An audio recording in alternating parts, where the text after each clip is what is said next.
Hello everyone, welcome back to the channel white code 2.0। तो जैसा हम सोशियोलॉजी सब्जेक्ट के बारे में पढ़ रहे थे, तो सोशियोलॉजी सब्जेक्ट में हमने 5 यूनिट्स को कवर कर लिया है।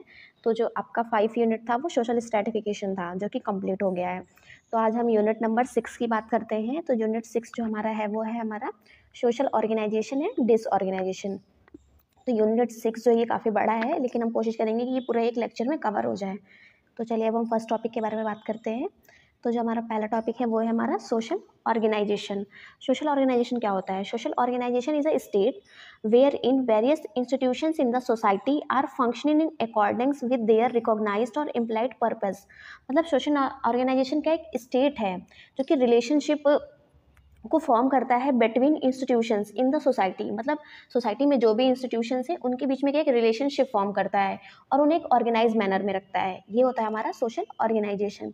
तो अगर इसकी डेफिनेशन की बात करें, अकॉर्डिंग टू ऑकबर्न और Nimkoff, social organisation is the pattern of relationship between individuals and groups that gives stability and unity to society। मतलब सोशल ऑर्गेनाइजेशन क्या है? एक पैटर्न है रिलेशनशिप का, किसके बीच में? इंडिविजुअल और ग्रुप के बीच में, जो क्या देता है हमें? स्टेबिलिटी और यूनिटी देता है सोसाइटी में। और अगर सिंपल मीनिंग में इसकी बात करें तो it is a systematic arrangement of social relationships through which society functions smoothly. मतलब एक सिस्टमैटिक अरेंजमेंट है सोशल रिलेशनशिप का, जो जिसके थ्रू क्या होती है, सोसाइटी के जो फंक्शंस है वो क्या है? स्मूथली रन होते हैं। तो नेक्स्ट टॉपिक है हमारा एलिमेंट्स ऑफ सोशल ऑर्गेनाइजेशन, कि सोशली ऑर्गेनाइज करने के लिए जो भी रिलेशनशिप फॉर्म हो रहा है, इसको फॉर्म करने के लिए कौन कौन से एलिमेंट्स की नीड होती है। तो सबसे पहले जो हमारा आता है वो होता है हमारा स्टेटस एंड रोल। तो every individual occupies a position and performs duties. मतलब क्या है, सोसाइटी में जितने भी इंडिविजुअल्स हैं उनकी एक स्टेटस है, ठीक, उनका एक पोजीशन है और उनकी ड्यूटीज़ है, मतलब रोल्स और रिस्पॉन्सिबिलिटीज़ हैं। तो ये हमारा फर्स्ट एलिमेंट है। फिर नेक्स्ट आता है हमारा नॉर्म्स एंड वैल्यूज़। नॉर्म्स और वैल्यूज़ क्या होता है? Rules and believes that guide behaviour. मतलब नॉर्म्स और वैल्यूज़ अगर सोसाइटी में रहते हैं तो एक गाइडेंस प्रोवाइड करते हैं सोसाइटी के फंक्शंस को रन करने के लिए। फिर नेक्स्ट है हमारा ग्रुप्स एंड इंस्टीट्यूशंस। फैमिली हो गया, स्कूल हो गया, रिलीजन, इकोनॉमी और पॉलिटिक्स, ये क्या है? सारे इंस्टीट्यूशंस है जो कि सोसाइटी में पाए जाते हैं और ये एक एलिमेंट है हमारे सोशल ऑर्गेनाइजेशन के। फिर नेक्स्ट है हमारा social control, maintains discipline and order. Social control मतलब कि सोसाइटी में डिसिप्लिन, एक ऑर्डर, एक अरेंजमेंट को बनाए रखने के लिए बहुत सारे इंस्टीट्यूशंस होते हैं, ठीक है, तो जो कि जिससे कि यार सोसाइटी में कंट्रोल रहेगा। फिर नेक्स्ट हम बात करते हैं, नेक्स्ट टॉपिक जो है हमारा types of social organisation. Social organisation के क्या टाइप्स हैं? तो फर्स्ट अगर देखें तो हमारा है type formal organisation. Formal organisation है स्ट्रक्चर्ड रूल बेस्ड। एग्जाम्पल है इसमें हॉस्पिटल और स्कूल। फॉर्मल ऑर्गेनाइजेशन मतलब जहाँ एक स्ट्रक्चर के फॉर्म में होगा, वहाँ पे सारे रूल्स और रेगुलेशंस क्या होंगे? एक स्ट्रक्चर के अंदर होंगे। और जो एक इसका एग्जाम्पल है वो हॉस्पिटल और स्कूल है, ठीक है। फिर नेक्स्ट आता है हमारा इनफॉर्मल ऑर्गेनाइजेशन, जो कि बेस्ड ऑन पर्सनल रिलेशनशिप। जो इनफॉर्मल ऑर्गेनाइजेशन फाउंड होता है वो किसी पर्सनल रिलेशनशिप पे फॉर्म होता है, जिसमें फ्रेंड्स और फैमिली मेम्बर्स आते हैं।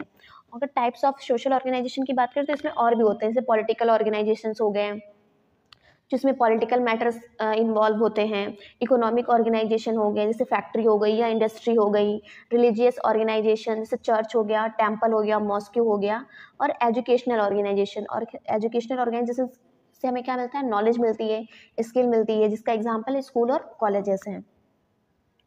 फिर नेक्स्ट हमारा टॉपिक है वॉलंटरी एसोसिएशंस। तो एसोसिएशन जो है वो मैंने आपको सेकेंड यूनिट में पढ़ा रखा था। अब यहाँ पे वॉलंटरी एसोसिएशंस क्या होता है? Voluntary association is a group of individuals who voluntary enter into an agreement to form a body to work together for a purpose. मतलब वॉलंटरी एसोसिएशन क्या है? एक ग्रुप्स है इंडिविजुअल का जो खुद एक साथ मिलकर अपने मन से आते हैं और किसी काम को साथ में मिलकर करते हैं और एक कॉमन गोल को अचीव करते हैं। तो इसमें हम एग्जाम्पल इसकी डेफिनेशन की भी बात करते हैं। Voluntary associations groups formed voluntary by a people to fulfil common interest और गोल्स। इसमें एग्जाम्पल्स देखें तो जैसे रेड क्रॉस सोसाइटी है, एनजीओज मतलब non government organisations, lions club, self help groups, ये सब हमारा वॉलंटरी एसोसिएशंस होते हैं। नेक्स्ट इसके फंक्शंस, वॉलंटरी एसोसिएशंस मतलब क्यों बन रहे हैं, सोसाइटी में क्यों बनाए जाते हैं, इसके क्या क्या फंक्शंस हैं? प्रमोट कॉपरेशन एंड वेलफेयर, जैसे कि सोसाइटी के मेंबर्स में क्या रहे? कॉपरेशन बना रहे और वेलफेयर मतलब लोगों को अवेयरनेस रहे। प्रोवाइड कम्युनिटी सर्विस, जो भी कम्युनिटी की सर्विस है उसको क्या करने के लिए, प्रोवाइड करने के लिए। जैसे कि बहुत सारी गवर्नमेंट्स बहुत डिफरेंट स्कीम्स को लॉन्च करती हैं, तो उसको रन करने के लिए हेल्प करते हैं।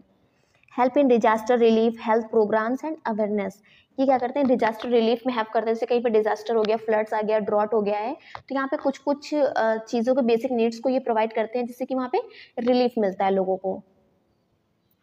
नेक्स्ट हमारा जो है टॉपिक वो है सोशल सिस्टम।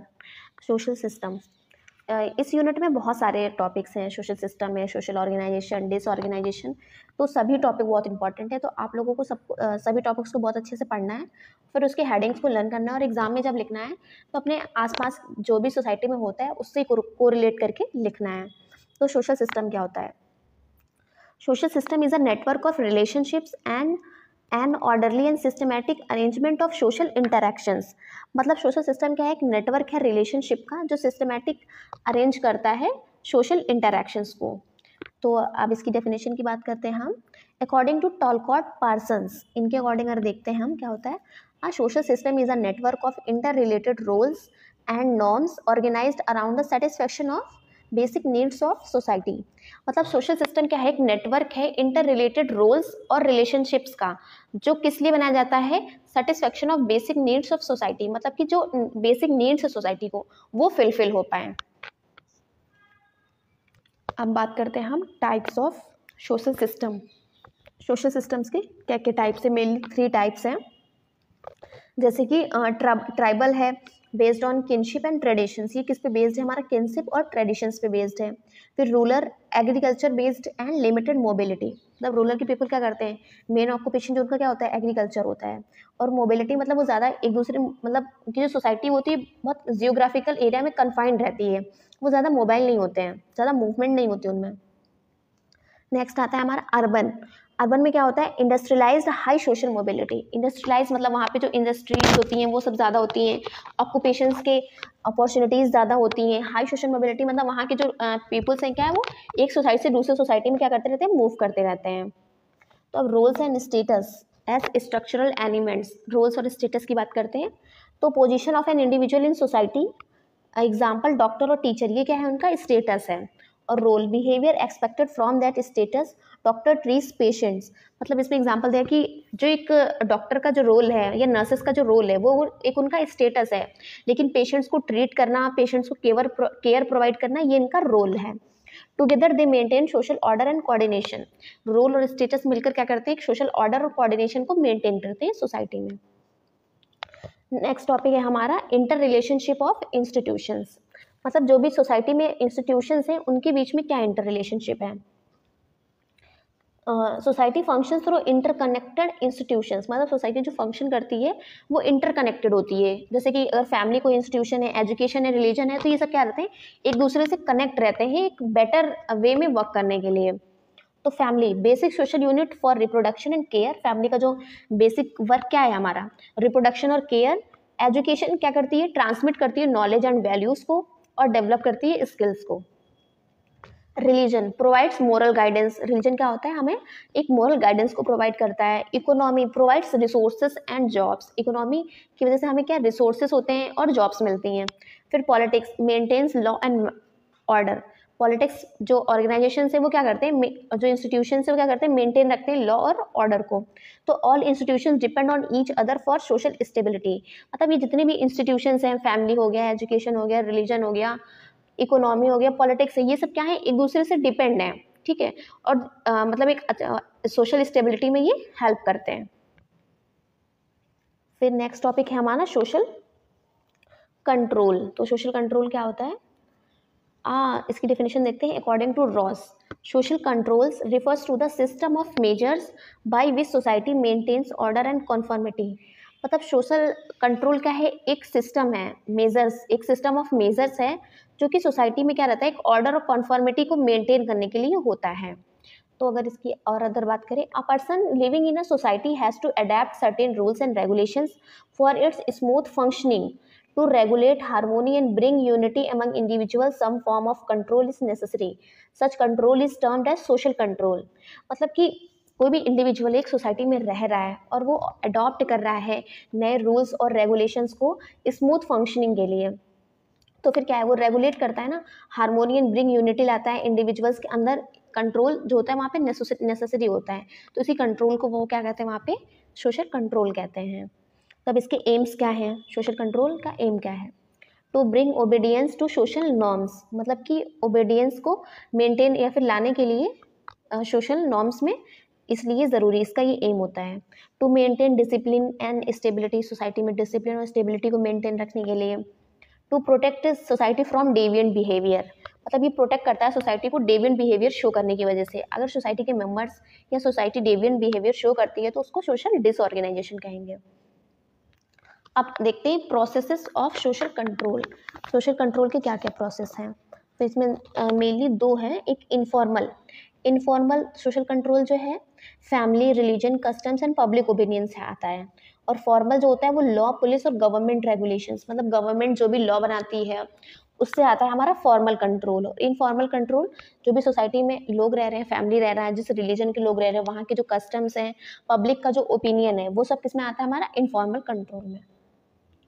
फिर नेक्स्ट है हमारा social norms, morals and values.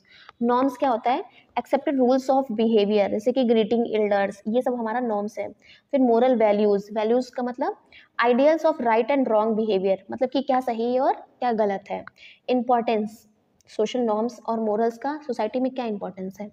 Maintain social order, मतलब सोशल ऑर्डर को मेंटेन करने के लिए। प्रमोट कॉपरेशन, कॉपरेशन को प्रमोट करने के लिए। Guide human behaviour, human behaviour को एक गाइडेंस मिलता है। फिर नेक्स्ट हमारा आता है टॉपिक सोशल डिसऑर्गेनाइजेशन। तो सोशल डिसऑर्गेनाइजेशन ये टॉपिक काफ़ी इंपॉर्टेंट है एग्जाम पॉइंट ऑफ व्यू से। तो अब देखते हैं कि सोशल डिसऑर्गेनाइजेशन क्या है, पहले इसके इंट्रोडक्शन की बात करते हैं। Society is a web of social relation, society क्या है, एक वेब है सोशल रिलेशनशिप्स का। तो society disorganization ensues when the harmonious relationship between various parts of the culture is disturbed।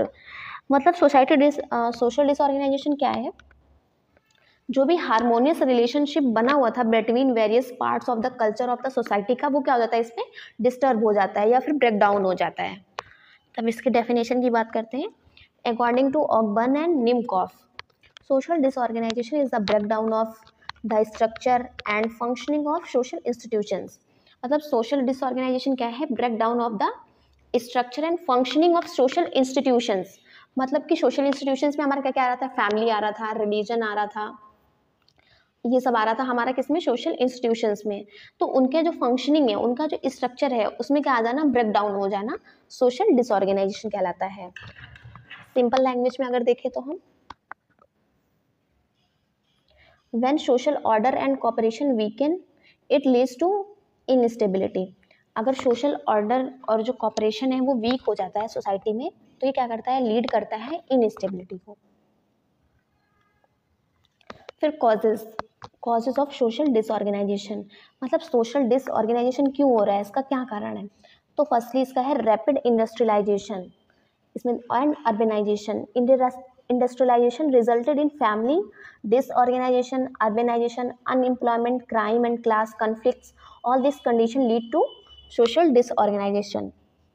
तो ज़्यादा इंडस्ट्रियलाइजेशन हो रहा है, जिसकी वजह से क्या है, सोसाइटी के जो नॉर्म्स हैं, जो रूल्स रेगुलेशंस हैं, या जो उनका रिलेशनशिप है इंस्टीट्यूशंस का, वो क्या हो रहा है, डिस्टर्ब हो रहा है।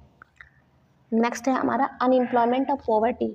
अनएम्प्लॉयमेंट की वजह से क्या हो रहा है, जो पीपुल्स हैं, जो अनएम्प्लॉयमेंट है, जिनके पास जॉब नहीं है, वो क्या है, एंटी सोशल एक्टिविटीज़ को परफॉर्म करने लगते हैं, क्राइम करने लगते हैं। तो ये सब किस में आ जाता है फिर हमारा, सोशल डिसऑर्गेनाइजेशन में। अब अनएम्प्लॉयमेंट है तो पॉवर्टी भी बढ़ेगी ही।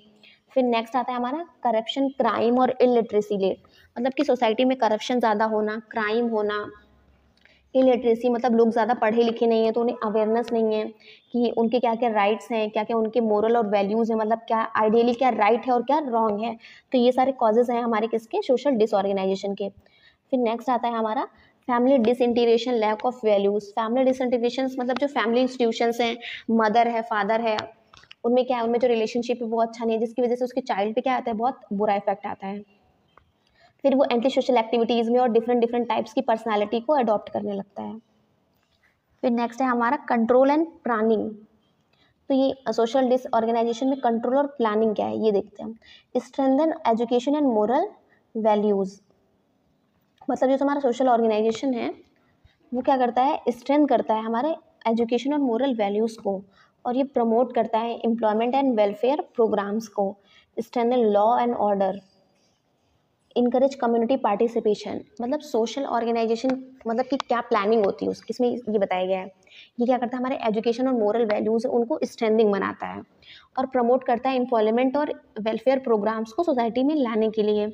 स्ट्रेंथन लॉ एंड ऑर्डर, बहुत स्ट्रिक्ट रूल्स एंड रेगुलेशंस बनाता है जिससे कि सोसाइटी के मेंबर्स का जो बिहेवियर है वो डेविएट ना हो। इनकरेज कम्युनिटी पार्टिसिपेशन, ये इनकरेज करता है कि जो कम्युनिटी के मेंबर्स हैं वो क्या है, जो भी एक्टिविटीज़ हो रही हैं सोसाइटी में उसमें पार्टिसिपेट करें। तो नेक्स्ट टॉपिक है हमारा मेजर सोशल प्रॉब्लम्स। तो मेजर सोशल प्रॉब्लम्स भी बहुत बड़ा टॉपिक है, लेकिन यहाँ पे काफ़ी छोटा बता रखा है। तो अगर एग्जाम में आता है आपका मेजर सोशल प्रॉब्लम्स, तो ये जो पॉवर्टी है, अनएम्प्लॉयमेंट है, या illiteracy, child labour, dowry, prostitution, तो इन सब के बारे में आपको थोड़ा सा एग्जाम में एक्सप्लेन करके लिखना होगा। तो सोशल प्रॉब्लम्स क्या है ये देखते हैं। Social problems are behavioural problems और conditions consider to be undesirable और objectable by a major part of the population in the society. मतलब सोशल प्रॉब्लम्स और क्या है, बिहेवियरल प्रॉब्लम्स हैं जो कि अनडिजायरेबल होती हैं, मतलब अननेसेसरी थिंग्स होती हैं जो कि इम्पैक्ट डालती हैं किसके, पॉपुलेशन ऑफ द सोसाइटी पे। तो इसमें सबसे पहला जो है हमारा है पॉवर्टी। तो पॉवर्टी के बारे में बात करते हैं। पॉवर्टी क्या है? Poverty is the insufficient supply of those things which are requisite for an individual to maintain himself and those dependent upon him in health and vigor। मतलब पॉवर्टी क्या होता है, हिंदी में अगर देखें तो गरीबी होता है। मतलब अगर एक सिंपल लैंग्वेज में देखें तो insufficient supply of those things, मतलब इनसफिशिएंट सप्लाई है, बहुत ही बेसिक नीड्स की जो थिंग्स है वो भी उनकी फुलफिल नहीं हो पा रही हैं, तो ये होता है हमारा पॉवर्टी। फिर नेक्स्ट है हमारा अनएम्प्लॉयमेंट। अनएम्प्लॉयमेंट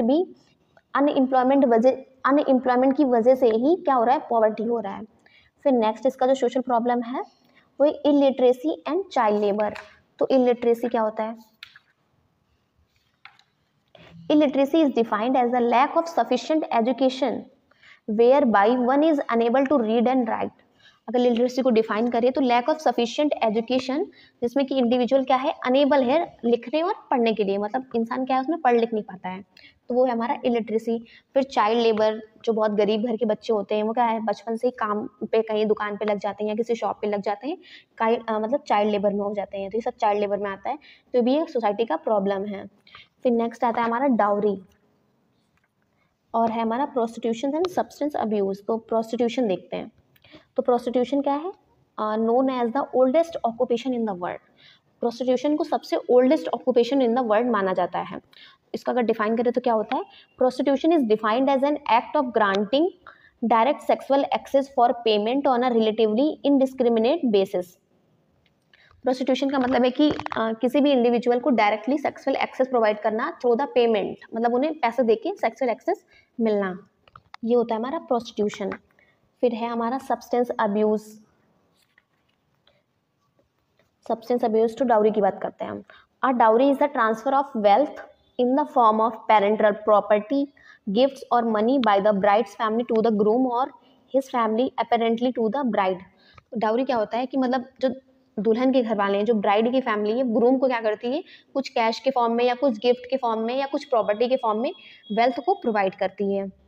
फिर आता है हमारा HIV एड्स एंड कोविड-19 इम्पैक्ट। ये भी हमारा सोशल प्रॉब्लम है, क्योंकि बहुत ज़्यादा प्रोस्टिट्यूशन की वजह से HIV और एड्स जो है वो बहुत ज़्यादा तेज़ी से फैल रहा है सोसाइटी में। फिर आता है हमारा crime, child abuse and delinquency. तो हम डिलिक्वेंसी की बात करते हैं, ये थोड़ा नया वर्ड है।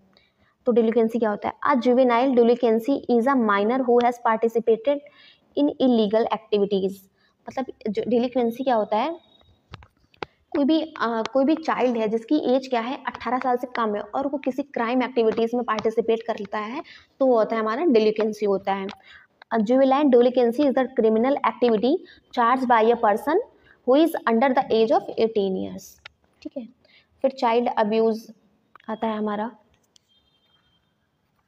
चाइल्ड अब्यूज़ क्या होता है, child abuse and neglect refers to any physical, emotional or sexual intentional maltreatment or neglect by an adult in the role of responsibility towards someone who is under 18 years of age। तो ये हमारा child abuse.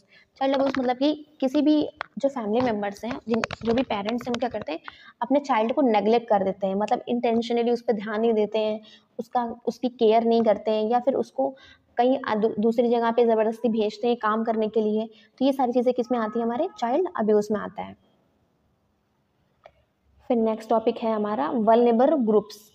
Vulnerable groups का मतलब ये होता है कि ऐसे इंडिविजुअल्स जो कि क्या है, किसी भी क्राइम के लिए ससेप्टेबल है, मतलब उनके ऊपर वो जो क्राइम है या फिर किसी भी चीज़ का नेगेटिव इम्पैक्ट क्या होता है, बहुत जल्दी आ जाता है।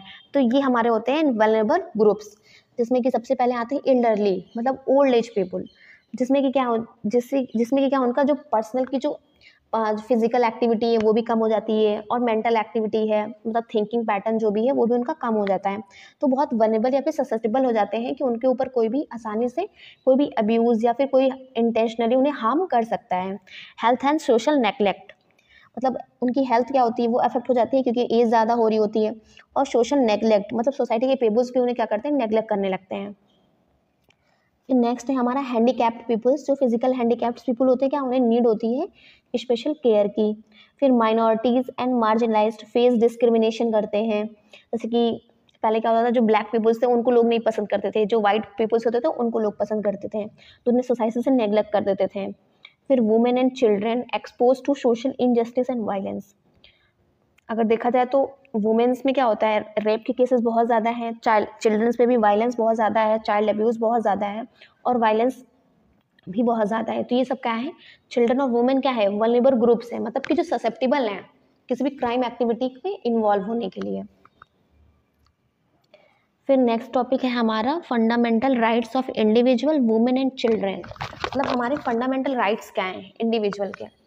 Right to equality and freedom, हमें इक्वालिटी है और हमें पूरी आज़ादी है कहीं भी आने जाने की। फिर right to education and dignity, हमें एजुकेशन प्राप्त करने की राइट्स हैं, हम किसी भी जगह किसी भी इंस्टीट्यूशन में क्या है, एजुकेशन ले सकते हैं। प्रोटेक्शन फ्रॉम एक्सप्लॉयटेशन, हमारा कोई एक्सप्लॉयटेशन नहीं कर सकता, मतलब हमें कोई हरास नहीं कर सकता। फिर स्पेशल लॉज फॉर वुमेन्स के लिए कुछ स्पेशल लॉज बनाएंगे, जैसे डाउरी प्रोहिबिशन एक्ट, मैंने आपको पिछले चैप्टर में पढ़ाया था, और डोमेस्टिक वायलेंस एक्ट है। फिर चाइल्ड के भी राइट्स हैं, right to education act, juvenile justice act, अगर किसी चाइल्ड ने क्या है अंडर 18 एज में उसने कोई क्राइम एक्टिविटी परफॉर्म कर दी है, तो उसके लिए जुवेनाइल जस्टिस एक्ट बनाया गया है, जिससे कि उसको जस्टिस मिलेगा, फिर वो लाइफ में क्या करे, सुधर सके आगे। फिर आता है हमारा role of nurse in reducing social problems. तो अब हमें पढ़ना है कि रोल ऑफ नर्स, मतलब नर्स का क्या रोल है, ये जो सोसाइटी में जो प्रॉब्लम्स हो रहे हैं उसमें क्या रोल है नर्स का। तो फर्स्ट रोल देखते हैं हम, identify social issues affecting health, मतलब आइडेंटिफाई करना है कि सोसाइटी में क्या क्या इश्यूज हो रहे हैं जो कि इंडिविजुअल की हेल्थ को अफेक्ट कर रहे हैं, जैसे कि HIV एड्स, या बहुत ज़्यादा अगर सोसाइटी में प्रोस्टिट्यूशन बढ़ रहा है तो बहुत सारी सेक्सुअल ट्रांसमिटेड डिजीज़ फैल रही हैं। तो ये नर्स क्या है, आइडेंटिफाई कर सकती है कि इतने सारे HIV के केसेस क्यों बढ़ रहे हैं। फिर health education and awareness, nurse क्या है, हेल्थ एजुकेशन और अवेयरनेस मतलब फैला सकती है, जिससे कि लोगों को उनके राइट्स के बारे में पता चलेगा, और उनके लिए क्या क्या गवर्नमेंट फैमिली वेलफेयर या फिर कोई भी वेलफेयर की स्कीम्स चला रही है जिससे कि उनको लाभ मिल सके। फिर next, promote hygiene and family welfare, वो हाइजीन मतलब perineal hygiene, hand hygiene, other hygienes के बारे में भी वो क्या बताएगी, एजुकेट करेगी। फिर आता है हमारा इनकरेज कम्युनिटी पार्टिसिपेशन, और वो इनकरेज करेगी कि जो कम्युनिटी की बहुत सारे मेंबर्स हैं, जैसे कि बहुत सारी फीमेल्स होती हैं, वो क्या किसी चीज़ में पार्टिसिपेट नहीं करती, वो सिर्फ घर में रहती हैं, अपना काम वाम करती हैं बस, वो सोसाइटी के अदर जो भी फंक्शंस उनमें क्या है, पार्टिसिपेट करनी करती है। तो नर्स इंकरेज करेगी कि वो भी सोसाइटी में जितने भी या कम्युनिटी में जो भी पार्टिसिपेशन या फंक्शंस हो रहे हैं उसमें भी वो इन्वॉल्व हो। फिर provide counselling and social support, फिर नर्स का बहुत इंपॉर्टेंट वर्क होता है काउंसलिंग और सोशल सपोर्ट देना। फिर अब बात करते हैं हम social welfare programmes in India, कि इंडिया के अंदर कौन कौन से सोशल वेलफेयर प्रोग्राम्स चलाए जा रहे हैं। सोशल वेलफेयर प्रोग्राम्स का अगर देखें तो इसका ये मतलब होता है कि मतलब जो गवर्नमेंट है, जो इंडिया की गवर्नमेंट है, वो बहुत सारे प्रोग्राम्स को इसलिए मतलब लॉन्च करती है जिससे कि जो सोसाइटी के मेंबर्स हैं उनको क्या मिल सके, बेनिफिट मिल सके, और जो भी उनकी बेसिक नीड्स नहीं फुलफिल हो पा रही हैं वो फुलफिल हो पाएँ। तो social welfare system is a set of programmes designed to assist those individuals and families who are in need, मतलब जिन पीपल्स को इनकी ज़रूरत है उनके लिए ये प्रोग्राम्स चलाया जा रहा है। तो सबसे पहले हम देखें तो mid day meal programme. Mid day meal programme जो है ये चिल्ड्रंस के लिए चलाया गया है, जिससे कि क्या है, जिसमें कि क्या होता है कि बच्चों को स्कूल में खाना मिलता है, जिससे कि बच्चे क्या होते हैं, इनकरेज होते हैं स्कूल में जाने के लिए और वहाँ अच्छे से पढ़ाई में फोकस करने के लिए। जिससे कि क्या होगा, अगर स्कूल में अच्छे से खाना दिया जा रहा है तो बच्चे सोचते हैं कि हम खाने के बहाने ही स्कूल जाएं, जिससे कि उनके क्या है, एजुकेशन में डेवलपमेंट होगा। फिर आता है हमारा इंटीग्रेटेड चाइल्ड डेवलपमेंट सर्विसेज। ये आया था हमारा 1975 में। ये भी बेसिकली किसके ऊपर वर्क करता है, चाइल्ड्स के ऊपर वर्क करता है, और प्रेग्नेंट वुमेन के ऊपर और लैक्टेटिंग मदर्स के ऊपर वर्क करता है। ये भी कुछ न्यूट्रिशन जो है वो प्रोवाइड करता है चाइल्ड को, प्रेग्नेंट वुमेन को और लैक्टेटिंग मदर्स को। आईसीडीएस प्रोग्राम्स को जो इम्प्लीमेंट किया गया वो आंगनवाड़ी में किया गया है। फिर नेक्स्ट आता है हमारा बेटी बचाओ बेटी पढ़ाओ। ये तो अभी हमारे यूपी गवर्नमेंट ने सबसे पहले लॉन्च किया था, बेटी बचाओ और बेटी पढ़ाओ। फिर आता है हमारा Mahatma Gandhi national rural employment guarantee act, जिसको मनरेगा के नाम से भी कहते हैं। ये क्या होता है, ये वाला प्रोग्राम है सोशल वेलफेयर प्रोग्राम, ये मेनली वर्क करता है हमारा रूरल पॉपुलेशन पे। Mahatma Gandhi national rural employment guarantee act जो है वो हमारा मेनली वर्क करता है रूरल पॉपुलेशन पे। तो ये 2005 में आया था। ये क्या प्रोवाइड कराता है, legal guarantee of 100 days of wage employment per financial year to every rural household whose members volunteer for unskilled manual work. मतलब कि इसमें क्या होता है, ये सबसे पहले तो गांव में चलाया जाता है, इसमें कि 100 डेज मतलब उनको क्या रहता है, काम पे रखा जाता है, जो कि मेंबर्स क्या हैं, अनस्किल हैं, मतलब उनको काम नहीं आता है। तो फिर वहाँ गवर्नमेंट क्या करती है, उनको 100 डेज के लिए रखती है अपने वेस्ट पे, मतलब मजदूरी पे रखती है और काम देती है उनको, जिसकी वजह से क्या है, वो जो अनस्किल है, मतलब उनको जो काम नहीं आता है वो काम भी सीख जाते हैं। तो इसकी ऑब्जेक्टिव्स क्या क्या हैं, मतलब ये क्यों आया है, गारंटी एम्प्लॉयमेंट को बढ़ाने के लिए, लिवलीहुड सिक्योरिटी, मतलब कि वो अच्छे से अपना जीवन यापन कर पाएँ, रूरल इंफ्रास्ट्रक्चर को डेवलप करने के लिए, सोशल ऑडिट है एक तरफ से, और स्ट्रेंथनिंग पंचायत सिस्टम। ये पंचायत सिस्टम को क्या करता है, स्ट्रेंथनिंग प्रोवाइड करता है। फिर आता है हमारा नेशनल हेल्थ मिशन। तो नेशनल हेल्थ मिशन भी जो ये आया था हमारा 2005 में आया था। तो नेशनल हेल्थ मिशन को भी डिवाइड कर दिया गया 2 पार्ट्स में, नेशनल रूरल हेल्थ मिशन और नेशनल अर्बन हेल्थ मिशन, मतलब अर्बन के लिए अलग और रूरल के लिए अलग। तो हमारा जो नेशनल रूरल हेल्थ मिशन आया वो हमारे रूरल एरियाज़ के लिए था, और जो नेशनल अर्बन हेल्थ मिशन है वो हमारे अर्बन एरियाज़ में वर्क करता है। तो जो नेशनल रूरल हेल्थ मिशन आया था वो स्टार्ट हो गया था हमारा 2005 में, और नेशनल अर्बन हेल्थ मिशन जो था वो हमारा 2013 में स्टार्ट हुआ। तो नेशनल रूरल हेल्थ मिशन क्यों लाया गया, मतलब क्यों आया, इससे क्या होता है, जो भी गवर्नमेंट स्कीम चला रही थी या फिर जो भी प्रोग्राम्स को लॉन्च कर रही थी रिलेटेड टू डिजीज़ कंडीशन या related to family and welfare या रिलेटेड टू चाइल्ड या रिलेटेड टू एडोलेसेंट एज, तो ये सारे गवर्नमेंट ये सारे प्रोग्राम्स को रन करने के लिए एक नया मिशन बना दिया गया था, एक हेल्थ मिशन बनाया गया था, जो कि रूरल में अगर उसको इम्प्लीमेंट किया जा रहा है तो वो हमारा था नेशनल रूरल हेल्थ मिशन, अगर अर्बन एरिया में किया जा रहा है तो वो नेशनल अर्बन हेल्थ मिशन था। नेशनल रूरल हेल्थ मिशन में क्या क्या था कि एम्बुलेंस सर्विसेज को प्रोवाइड करना, सेफ डिलीवरी, मतलब सेफ डिलीवरी हो वुमेंस की, और इंस्टीट्यूशनल डिलीवरी को प्रमोट करना, ये सारा हमारा एम था हमारे किसका, नेशनल हेल्थ मिशन का। इसमें जो भी डिजीज़ कंडीशन है क्या है, उनमें प्रिवेंशन पे फोकस किया गया था। ठीक है, तो ये हमारा था नेशनल हेल्थ मिशन। फिर नेक्स्ट हमारा सोशल वेलफेयर जो प्रोग्राम है वो है हमारा वो old age and window pension schemes. मतलब गवर्नमेंट में क्या है, बहुत सारी ओल्ड एज की और विडो पेंशन स्कीम्स जैसे प्रोग्राम भी चल रहे हैं, जिसमें कि ओल्ड एज पीपल को जो 60 ईयर से एबव हो जाते हैं उन्हें गवर्नमेंट क्या करती है, स्कीम के थ्रू क्या पैसे प्रोवाइड करती है, और विडो पेंशन हो जाती है, मतलब जिनके हस्बैंड एक्सपायर हो जाते हैं उन्हें भी क्या करती है, हर मंथली मतलब कुछ ना कुछ उन्हें पैसे उनके अकाउंट में देती है। तो ये सब आता है हमारा old age and window pension schemes. Thank you. तो ये लेक्चर हमारा यहीं पे कंप्लीट होता है और ये पूरा चैप्टर कंप्लीट हो गया है। अगर आपको कोई भी डाउट हो तो आप कमेंट सेक्शन में पूछ सकते हो। तो अब हमारा सिर्फ सोशियोलॉजी में एक यूनिट बचा हुआ है, लास्ट वाला क्लिनिकल सोशियोलॉजी। फिर क्लिनिकल सोशियोलॉजी कंप्लीट करने के बाद फिर मैं एक वीडियो बना दूंगी जिसमें कि मैं आपको इंपॉर्टेंट क्वेश्चंस के बारे में बता दूंगी कि वो एग्जाम में कैसे पूछे जा सकते हैं और कितने मार्क्स में आ सकते हैं और कैसे एग्जाम में कॉपी लिखनी होती है। तो सो थैंक यू।